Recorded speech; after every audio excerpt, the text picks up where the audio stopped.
My dear friends, today's our concept प्रेडिकॉर्ड का exercise. आप last कई वीडियो में देखे होंगे कि प्रेडिकेट पार्ट्स के में कई वीडियोस दिए गए, जिसमें आप देखें हेल्पिंग वर्ब के बारे में काफी डिटेल्स दिया गया, कई वीडियो आपको अपलोड दिया गया है। ऑब्जेक्ट के बारे में लास्ट डे दिया गया, kinds of verb, object, helping verb क्या है, मेन वर्ब क्या है, ये सब सारी, लिंकिंग वर्ब क्या है, ट्रांसिटिव, इंट्रांसिटिव, सारी बातों के बाद मैं ये उचित समझा कि इसकी एक्सरसाइज, क्योंकि मुझे कुछ कमेंट आए कि एक्सरसाइज इसकी करवा में, तो मैंने एक वीडियो देना उचित समझा कि एक एक्सरसाइज इसमें दे दी जाए।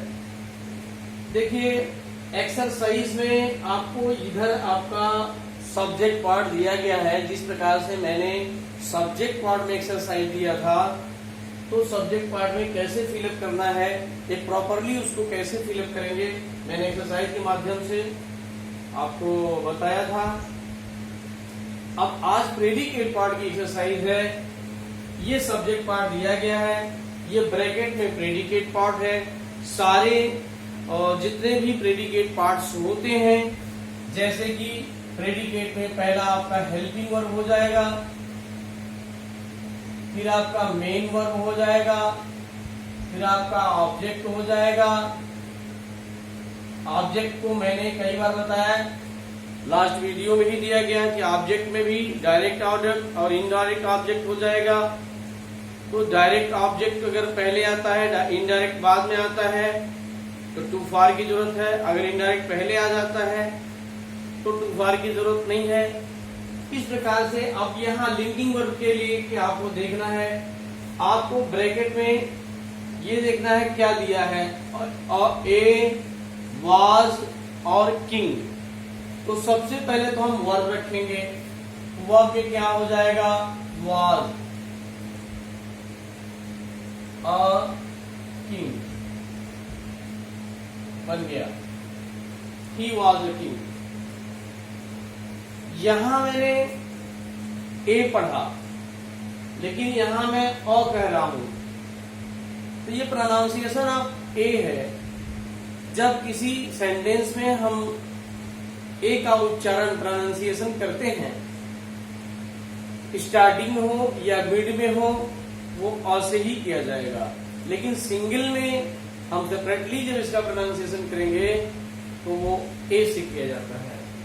इसी प्रकार से सी आपका सब्जेक्ट है, यहां आपको खोजना है गर्ल ए इज, तो यहां इज ए गर्ल,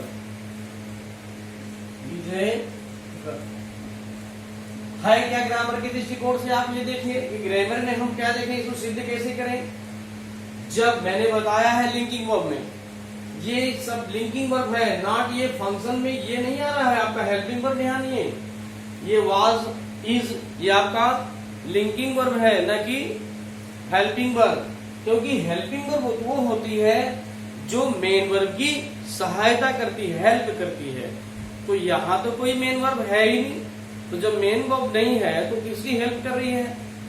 आपको ये भी मैंने लेक्चर बताया, जब सब्जेक्ट जो नाउन है आपका, ये क्रिया के बाद आकर के या तो एडजेक्टिव हो या सब्जेक्टिव कॉम्प्लीमेंट हो, तो ये कॉम्प्लीमेंट का काम कर रहा है और दोनों सेम है।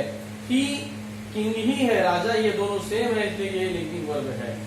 इसी प्रकार से सी और गर्ल दोनों सेम है, वह एक लड़की है, दोनों सेम है, इसलिए ये लिंकिंग वर्ब है। इसी प्रकार से नेक्स्ट देखिए, अब आपको ढूंढना क्या है, सबसे पहले हेल्पिंग वर्ब ढूंढना है इस बात में, नॉट, टीच, डज, इंग्लिश। तो हेल्पिंग वर्ब इसमें क्या है, डज, आपको डज भरना है। डज के बाद क्या हो जाएगा, नॉट। मेन वर्ब, ये तो हेल्पिंग वर्ब के बाद क्या है, मेन वर्ब। मेन वर्ब क्या है, टीच, टीच हो गया। अब टीच के बाद अगर ये हेल्पिंग वर्ब हो गया, ये मेन वर्ब हो गया, तो ऑब्जेक्ट आना चाहिए। ऑब्जेक्ट क्या है, क्रिया से कुछ पढ़ाते हैं तो क्या, इंग्लिश, ये आपका ऑब्जेक्ट हो गया। अभी लास्ट वीडियो में ही दिया गया है। और ये आपका इस प्रकार से सेंटेंस तैयार हो गया। His brother does not teach English, में उसका भाई अंग्रेजी नहीं पढ़ाता है। ये प्रॉपरली आपको किसी भी एग्जाम्स में अथवा किसी भी सेंटेंस का ट्रांसलेट करने में आपको दिक्कत नहीं होगी। मिस्टर मोदी, अब यहां आप ये ढूंढिए कि इसमें वर्ब क्या है। वर्ब है is. Prime minister of India, तो प्राइम मिनिस्टर क्या है, ये आपका कॉम्प्लीमेंट है, नाउन हो अथवा एडजेक्टिव हो। तो मिस्टर मोदी और प्राइम मिनिस्टर दोनों सेम है, एक इसलिए लिंकिंग वर्ब है। इस जो मेन वर्ब इससे पहले दी लगाना है, क्योंकि ये दी किसी समूह किसी पद से पहले लगता है। Is the prime minister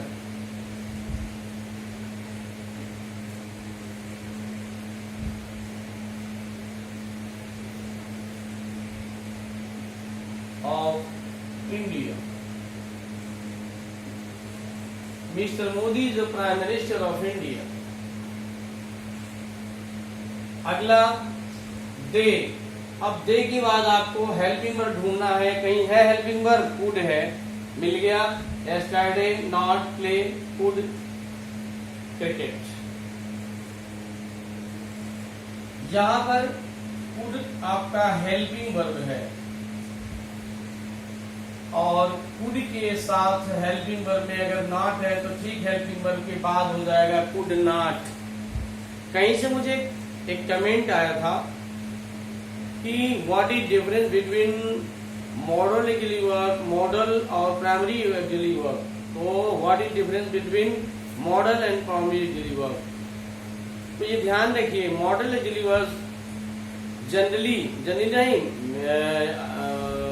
often used as auxiliary verb, helping verb, but primary auxiliary verb are used as helping verb and main verb. तो could not, अब यहाँ मेन वर्ब क्या है? प्ले। क्या हो जाएगा? प्ले। क्या खेलते हैं? ये हेल्पिंग वर्ब हो गया, फिर मेन वर्ब हो गया। ऑब्जेक्ट क्या है? खेलते हैं तो क्या? क्रिकेट। ये आपका ऑब्जेक्ट इसी चैनल से आपको बैठाना है, जो एक प्रॉपर चैनल है। हेल्पिंग सब्जेक्ट के बाद हेल्पिंग वर्ब नहीं है तो मेन वर्ब से काम चल जाएगा। Helping verb, main verb, object में दो ऑब्जेक्ट होता है, डायरेक्ट और इनडायरेक्ट। फिर इसके बाद प्लेस होता है, प्लेस के बाद फिर टाइम होगा, फिर मैनर होगा, फिर अदर थिंग्स होगा। यहाँ फुल स्टॉप कर दें तो they could not play cricket. Yesterday यहाँ है, एस्टरडे यहाँ कुछ नहीं है तो टाइमिंग हो जाएगा एस्टरडे। सेंटेंस बन गया, they could not play cricket yesterday में कल क्रिकेट नहीं खेले थे। वी के बाद अब आपको यहाँ ढूंढना है हेल्पिंग वर्ब। सेंटेंस को देखिए, भ्रमात्मक है, डाउटफुल है। यहाँ डिड लिखा हुआ है, यहाँ डिड लिखा हुआ है, फिर दिस वर्क है, फिर डू है, फिर नॉट है, फिर एस्टरडे है। ध्यान देने वाली बात है, यहाँ डू नॉट से आप भ्रमित न हो, क्योंकि ये प्रेजेंट इंडिफिनिट टेंस नहीं है। एस्टरडे जब लग जाता है तो ये पास्ट हो जाता है। तो पास्ट है तो आप पहले हेल्पिंग वर्ब ढूंढिए। तो हेल्पिंग वर्ब आपका डू नहीं है बल्कि डिड है। तो यहाँ आप लिखेंगे डिड नॉट। ये आपका हेल्पिंग वर्ब हो गया। हेल्पिंग वर्ब के बाद मेन वर्ब क्या है आपका? Do. Did not do, do आपका मेन वर्ब है, डू। अब क्या है? इसी से वर्ब से पूछिए ऑब्जेक्ट क्या नहीं करता, क्या नहीं किया?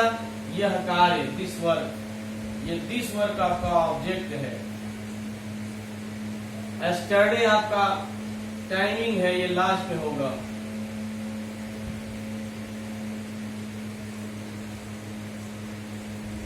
ये ब्रैकेट में ही आपकी है और ये आपका सेंटेंस है, प्रेडिकेट पार्ट। सी अब यहाँ आपको देखिए कोई हेल्पिंग वर्ब नहीं दिखाई दे रही है, तो मेन वर्ब में सेकेंड फॉर्म आ रहा है, ये पास्ट टेंस है, तो पहले वर्ब को ही लिख डालिए, जम्प्ड। फिर क्या है, इनटू है, रिवर है, द है, तो नदी से पहले, पहाड़ से पहले, सूर्य चंद्रमा ये सब समुदाय से पहले दी लगता है, आर्टिकल है, तो इनटू द रिवर, यहाँ इनटू हो जाएगा। जहां ये आपका प्रेपोजिशन है, प्रपोजिशन आपको नेक्स्ट वीडियो में दिए जाएंगे आगे। ये प्रपोजिशन है जम्प्ड इनटू द रिवर, जहां गतिमान होता है वहां पर इनटू का प्रयोग किया जाता है, किसी के अंदर हो गतिमान हो, इनटू द रिवर, वह नदी में कूद गई। नेक्स्ट है द टीचर, यहां आपको ढूंढना है हेल्पिंग वर्ब क्या है, इज है, लिख डालिए। मुख्य क्या, मेन वर्ब क्या है, कमिंग है, coming is not, sorry not भी लगा है, मैंने देखा नहीं, is not coming, is not coming, the teacher is not coming in the class, है जो भी है। यू, यहाँ ढूंढिए आप हेल्पिंग वर्ब क्या है, हैव नॉट, तो आपको हैव नॉट लिखना है।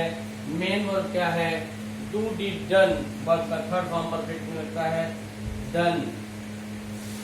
फिर क्या है, पजेसिव है, पजेसिव क्या है, योर, वर्क नहीं लिखा गया है, योर वर्क, क्या हो जाएगा, have not done your work. इस प्रकार से आप एक्सरसाइज करने के बाद आप सीख गए होंगे प्रेडिकेट पार्ट को कैसे आपको फिलअप करना है, प्रॉपरली कैसे भरेंगे, वो अनप्रॉपरली दिया गया है और सीक्वेंस में नहीं है, तो आप उसको क्रमानुसार लिखें। आशा करता हूं कि आप प्रेडिकेट पार्ट अच्छी तरह से समझ गए होंगे, आपको कहीं किसी प्रकार का डाउट नहीं होगा। If you feel any problem about this concept and I mean predicate part, subject part, you can comment me, I will solve your problem। एक छोटी सी रिक्वेस्ट है, यदि आप मेरे चैनल पर नए हैं तो प्लीज तुरंत सब्सक्राइब करें, लाइक करें, शेयर करें, क्या ताकि ज्यादा से ज्यादा लोग इसका लाभ ले सकें। वास्तव में किसी भी व्यक्ति के लिए, इंग्लिश के लिए, किसी भी व्याकरण के लिए और किसी भी लैंग्वेज के लिए ग्रामर मस्ट होता है जानना। मेरा इंटेंशन पर्सनली ये है कि जितना हो सके उतना सबके पास ग्रामर का नॉलेज मैक्सिमम हो सके, तो आप इसे जितना हो सके लाइक करें, शेयर करें और चैनल को प्लीज सब्सक्राइब करें। Thanks for watching my video. Okay.